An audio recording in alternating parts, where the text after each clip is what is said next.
Yes, good morning mga kadakers. Good morning. Bago po ang lahat, please subscribe to my YouTube channel, Doc33.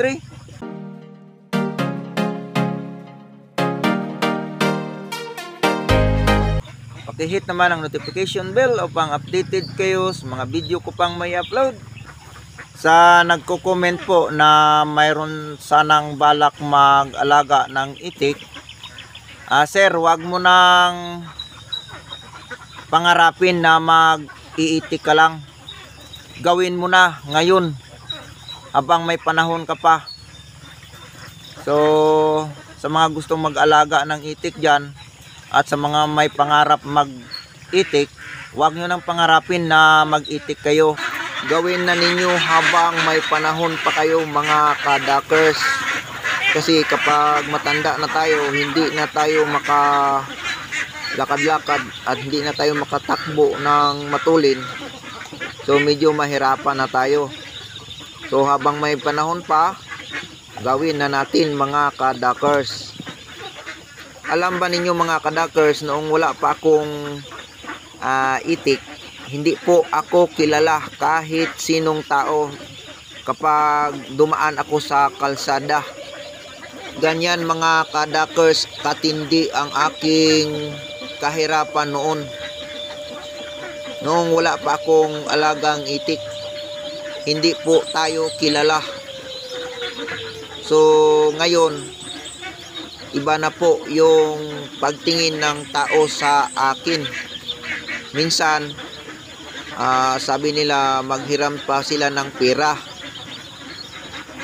So ganyan na ang pinagkaiba ng ako noon at ako ngayon mga kadakers.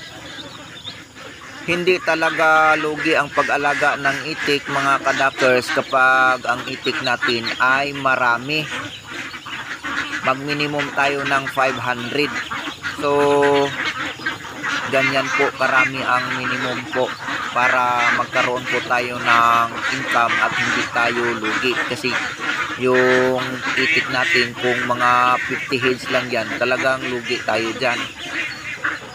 Kahit anong business mga kadakers, mayroon tayong lugi kung hindi natin alam kung ano ang capacity ng ating inalagaan at capacity ng ating sarili.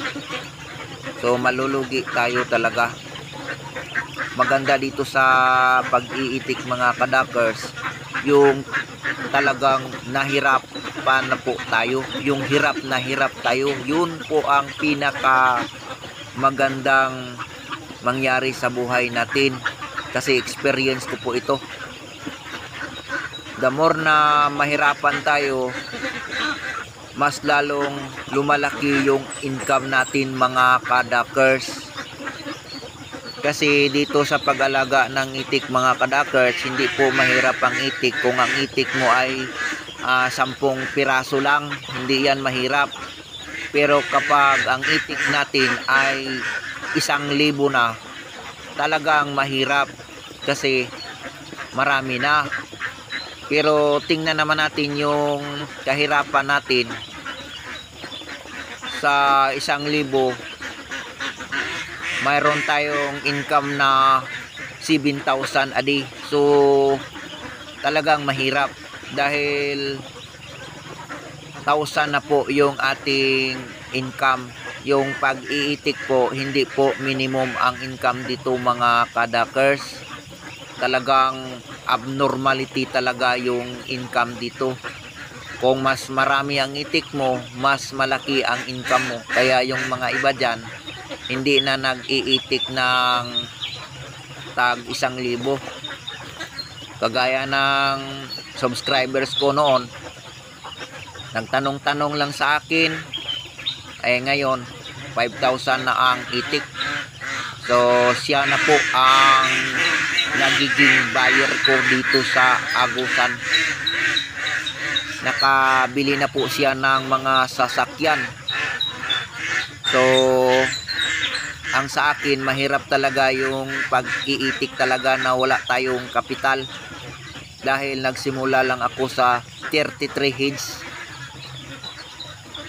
tiniis ko mga kadakers ang 2 taon na wala po akong income. Yung alagang itik natin noon ay maliit, 33 heads lang hanggang sa nag 146 hanggang sa nag 246. So ganyan lang po yung takbo ng ating pamumuhay noon. So hanggang kain lang talaga ang kinikita natin noon. Dahil po sa wala po akong inaasahan na hiraman ng pira sa aking mga kamag-anak, mga kadakers. Kasi kapag maghiram tayo ng pira, wala naman tayong maibayad. So nakikita nila yung hindi tayo makabayad sa paningin nila. Hindi po tayo papahiramin kahit may pira sila, mga kadakers. So sa mag-iitik na walang kapital, huwag kayong umasa sa mga kamag-anak natin na may pira. Mag-diskarte lang tayo para makaangat sa ating sarili. Pagdating mga kadakers nang ako'y naka-income na, panahon sa pandemic, may income tayo noon na 3,500 hanggang 4,000 ang ating every morning bawat isang araw. So doon na ako nakabili ng luti na pinagtayuan ko ng bahay kubo ko, mga kadakers.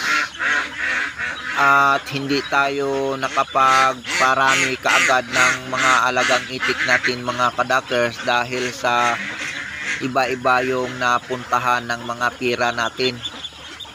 So ang advice ko po sa magsisimula pa lamang, i-focus po natin ang ating pag-iitik. Yung pira ng itik para lang sa itik, hindi para sa iba, mga kadakers. Huwag na po kayong magpaporsinto ng pira ninyo, mga kadakers.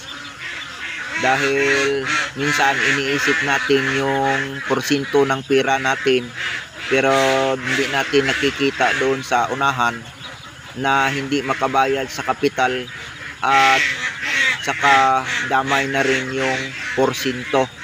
So ibig sabihin, mali po ang iniisip natin. Kung tayo'y magpalaki ng pira natin, dapat sa sarili na lang natin, mga kadakers. So hanggang dito lang muna, mga kadakers. Thank you very much. Thank you for watching. See you next vlog.